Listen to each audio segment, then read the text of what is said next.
Welcome! Today we're going to be felling a tree with our Gransfors Bruk axe.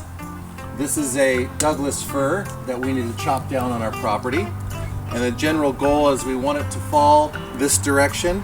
So we'll be showing the boys how to use an axe to chop safely, while also making sure that it goes in the direction that we need it to.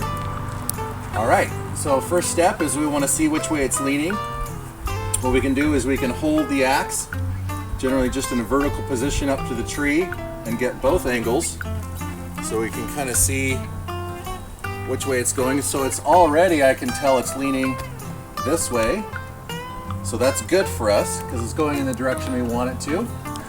And then when we start to think about getting ready to chop, obviously want to take a look at the surroundings and the base, clear any debris we need to, anything that you might trip.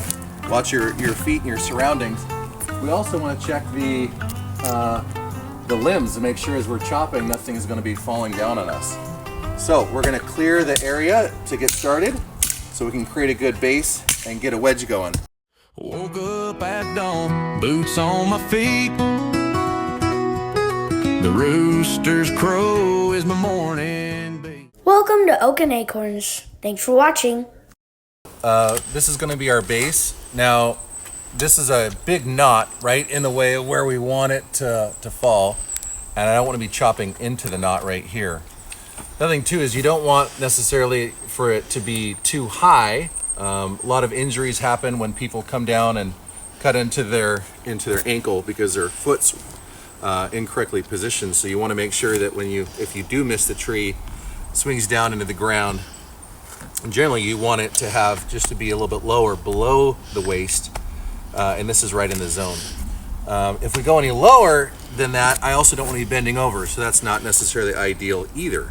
So what I'm thinking is we may end up chopping kind of right below the knot, right below my waistline. So this might be the area that we're going to look for.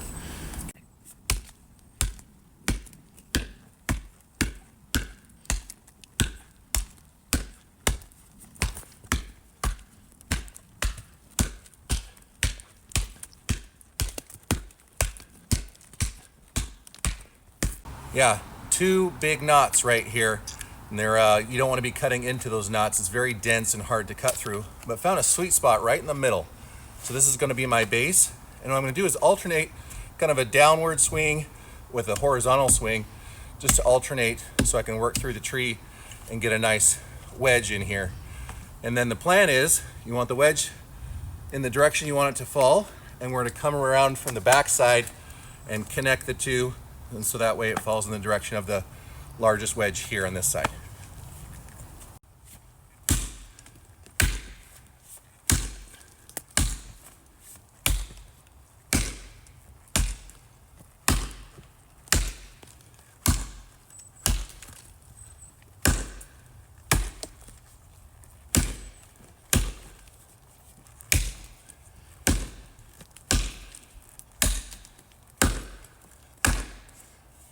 Okay, so we're gonna let Caleb come in, give it a couple swings while it's still pretty secured.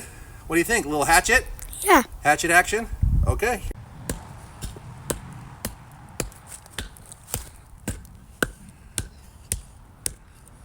Okay, pause for a minute, Caleb. So you want to make sure what you're doing is we want to get a very flat base right in here, okay? And then get a nice upward angle coming down. So it's pretty good, but we don't want to just keep swinging away at this line. We want to start to peel off some of this top as well. Okay, let's see again.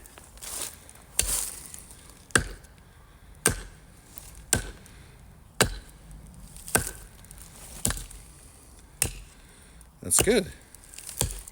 It's the right technique.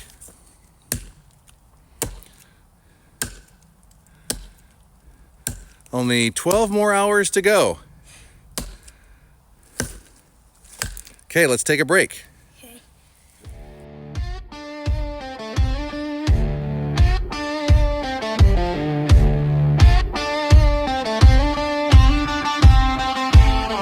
Well, they asked me why I sound like this, with a 6-string growl and a hammer fist twist. Why I talk back when I should behave, why I show up loud like I'm digging a grave. I say, son, I ain't here for your rules or permission. I was raised up proud on a rebel ignition.